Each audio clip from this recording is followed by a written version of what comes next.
All right, everyone.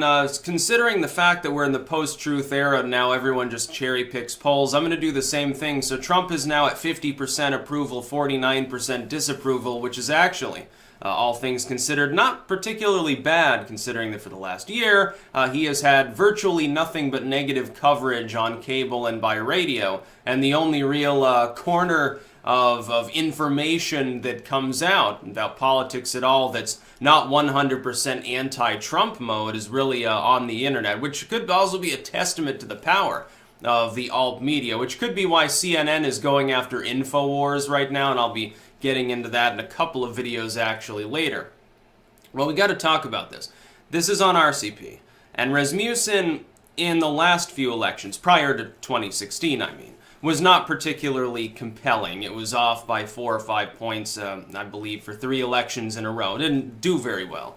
In this last election, they got it pretty close to right. I think they were off by a point. The closest was actually one of those web-only polling firms. Which is funny because Rasmussen, the way they do it is they poll landlines. They do it by phone. Typically, that means that when they're polling people, they're disproportionately polling people who are a bit older, a bit more likely to be maybe retired or something. They have time to answer their landline because that's included within their methodology. However, this does corroborate, at least slightly. Now, the last poll that RCP had that showed, I believe, a 49-49 split, that's pretty close. It's not far removed from a corroboration of a poll that was already conducted. Now, I believe that was a Gallup poll. And there's no room for saying that they're exactly skewing things in favor of Trump. So it looks like Trump has more or less completely recovered. All lost ground over the course of a year. Now, let's speculate that that's true, which is, it would be reasonable to suggest that that's true. Because it would only be a few points higher than the average I considered him likely to be at for some time. The thing is, you got a lot of polls, but CNN conducts a poll. Yeah, probably it's going to show lower support. They're not interested in conducting an unbiased poll. They're interested in skewing that poll. They have continuously been doing that.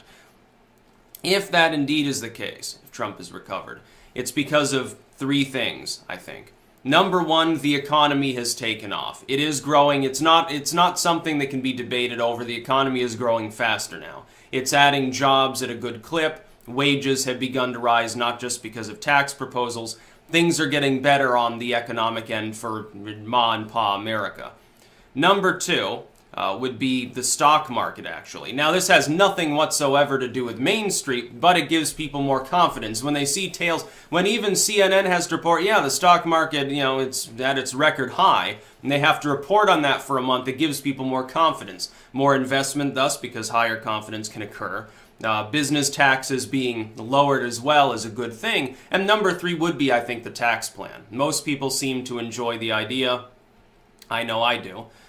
Because looking at the situation, it appears that it's going to save the average American a shit ton of money. I think that's a good thing. I think the government should have less of our money. Go ahead. It doesn't really matter what you cut. The left is always like, well, they never talk about cutting the military budget. Go ahead.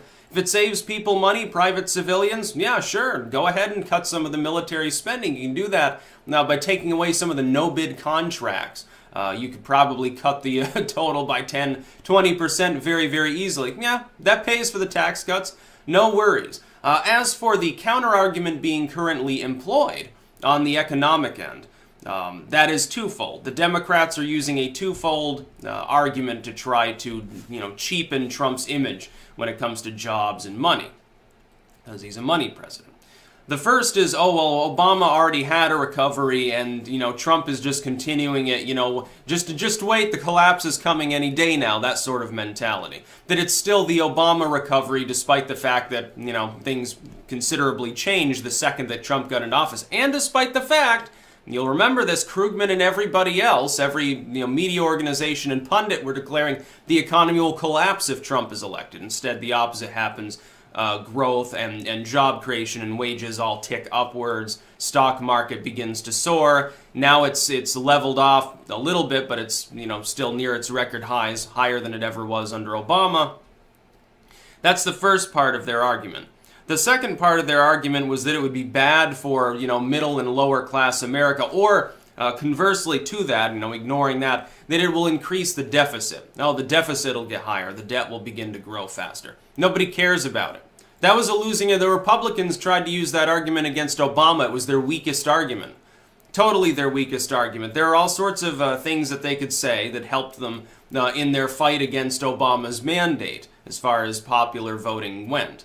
They successfully employed some of these things, saying, well, the debt and the deficit wasn't one of them because people began to notice fairly quickly, oh, you mean that debt? Bush ran up, 5 or 6 trillion by the time he left office, based only on wars that Obama simply continued and largely converted into covert operations that arguably, at least on the surface, cost less. The Pentagon probably still has to make up a little bit of extra off the books, but, it works out as far as his public image goes.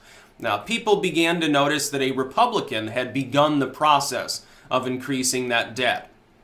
Obama, meanwhile, for 8 years added to the debt, soaring beyond, all recall.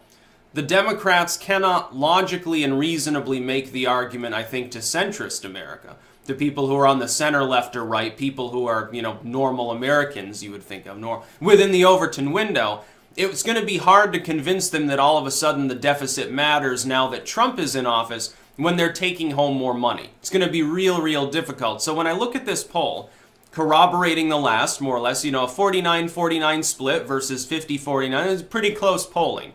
That's pretty close to the mark of where I would assume he'd be at this point too, because for months now, he's been a money president. Anybody who will never approve of Trump because of Russia already disapproves of Trump. You got to realize, though, that's only about 40% of the politically active population that's going to participate in a poll anyway, or that's likely to vote. There's your Democratic partisans, your actual left, more other than those that wanted to punish Clinton by voting for Trump because she's shafted Bernie and they're further left economically. There's your Democratic partisans, your left, and some never-Trump GOPers who are like, oh, well, we need to be the party of I don't know, we need to be the party of George W. because those were such good times. 10 people who believe that. Those are the people that they'll never vote for Trump. They will never approve of Trump. He does have a ceiling. However, much like during the election, remember during the election for months when they said, oh, Trump has a low ceiling, that's why he'll lose.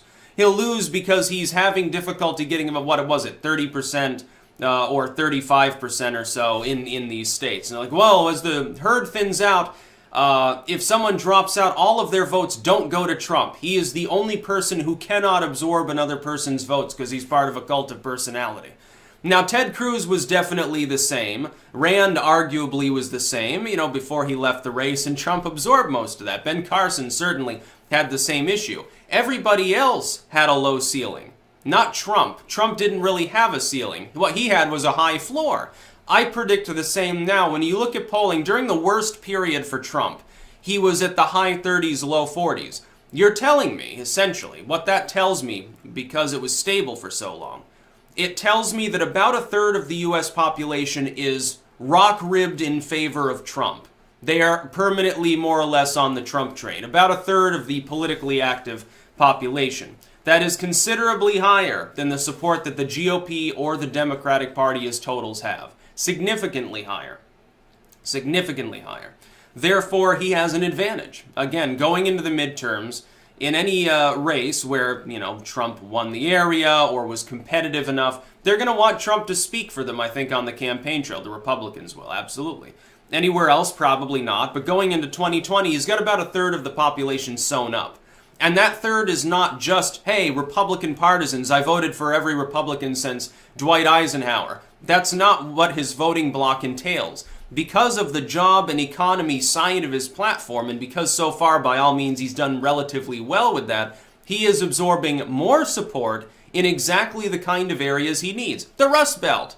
That's exactly where the added support is coming. It's not coming from the Southwest, where Republicans are increasingly a bunch of liberals. It's not down in the Southwest, in Nevada or some California GOP conglomerate, in Arizona and Utah, Romney and McCain land. No, that's the never Trump portion of the country, really. His support is rising in arguably here in parts of northern New England. This puts New Hampshire and Maine both very much in play, by the way, as well as in the Rust Belt, the two areas he wants to focus on, maybe in Florida too. He probably, on the gun control argument, Unless he continues to harangue on how, bump stocks are a bad thing, he probably wins Florida again. That gives him the election, dude. He can jettison Michigan and Wisconsin back to the Democrats. I think that still puts him well above. I think that puts him up around 290 still, or thereabouts. He still wins. Hell, I think at that point, I think he could lose an additional, middling state as far as population. I don't think he will. I think, if anything, it's possible he gains Minnesota and New Hampshire in the next election. And again, for a year I was predicting stuff like this in 2016. A lot of people, even who like Trump, didn't think that it would happen. And lo and behold, I think I actually slightly underestimated support for him. I didn't see him getting, I think it was Wisconsin, I didn't, say would be his, and it was. And I think there was one other state. Which state was it? I thought Colorado might lean towards him, and I think it went blue, so maybe that was the other one. All things considered, though, I actually slightly underestimated his power during the election. I think Virginia was the other one. No, North Carolina. Actually, I think I saw it staying blue. If I remember correctly. I'd have to go back and check the map that I ran the day before the election. I think he does well. 50% approval would be roughly on par with expectations. This time he hasn't crowed about that fact as much. Early on, he was like, oh yeah, I'm above 50% approval, making me, popular, basically. He's not doing that so much. I think that that's strategic in nature. I think there's no reason at this point for him to do that. He's got his hardened fan base, and he knows on jobs in the economy, if he continues to do well, a lot of centrists, certainly the center-right, will vastly support him. That brings him pretty damn close to the voting coalition he actually needs when you consider, again, there will be disaffected Democrats, I think, within the Democratic Party come the next election. Either a neoliberal comes and the left is disaffected, or they try to go further left and end up further alienating Rust Belt middle-class blue voters, Union Democrats, who will go Reagan mode and vote for Trump anyway. Now, again, I say this, I've been criticizing Trump. I'll be criticizing him on guns again today. I'm critical of him on that. I've been critical on Syria. There are some things I vastly disagree with Donald Trump on. That being said, though, that doesn't matter. That's personal bias. It has nothing to do with whether he wins or loses or what his popularity is. Because I'm just one in several 100 million people contributing to the overall numbers that you would see there. I would say, generally speaking, I would generally approve of the job that he's doing. Certainly on the economy, I vastly approve. On anything related to jobs, taxes, economics in general, foreign policy, I have no problem with him. Now, I would say so far his weak spot has really been domestic social policy. Sessions with the drug war, alienating maybe some of his, further right, gun-friendly fans. Those are problems for him at this point. But he's got 2 for 3. That's pretty good. That's roughly where Obama would have been at. And here's the wonderful thing. What he's chosen to really run on, which is jobs in the economy, is likely to continuously more or less improve for several years. It's not going to be like Obama, who won on social issues that disappeared the second the Democrats backed the Republicans down or the Tea Party formed a wall and refused to move. All of a sudden you stopped hearing about him. And I don't think he's likely to have the kind of actual scandal that Obama had, like with the NSA. The Russia stuff's at this point isn't a scandal. Anyone who cares about the vague possibility that Mueller's probe turns up some dirt closer to Trump than Paul Manafort 10 years ago isn't supporting Trump. He has nothing whatsoever to lose from the probe occurring, if anything. It's going to bore people at some point. And when people realize there's no actual link between Trump and Russia, which is, I believe, true, then he probably scores a few extra points of approval. It'd be really funny if Mueller did that like a month before the midterms and all of a sudden the GOP gains a couple more points. I think they're still up now in the congressional ballot. There are polls showing them that they're ahead of the Democrats right now. What does it say for the Democrats? They cast Trump off. Worst president ever, according to the New York Times. Lies all the time. Hates the First Amendment, attacking the media. In other words, the corporate media. CNN, multinational firms, the Wall Street fucking Journal and stuff. He's a bigot. He's orange. He's got heart disease. They throw literally everything that they can at him. He's the Teflon Don. He's sort of like another Bill Clinton in that sense. In fact, I think he's Clinton's better when it comes to this sort of thing. I think he can outlast them. I'm not surprised that his approval is at the very least up. At the very least, it has grown. The only reason it could be growing is due to jobs in the economy and taxes. It can't be growing because of social policy. It can't be growing due to foreign policy. it has to be money-wise. That's about all.